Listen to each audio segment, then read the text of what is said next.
Warm geschossen.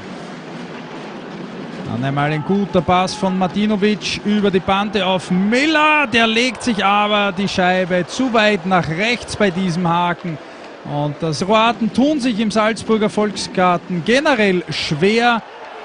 Bei 13 Partien gab es nur 3 Siege in der Ferne. Im zweiten schwere Spiele in den Beinen.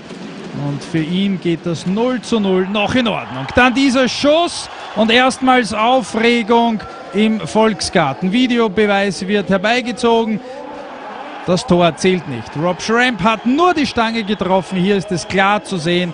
Daher geht das Spiel bei 0:0 weiter.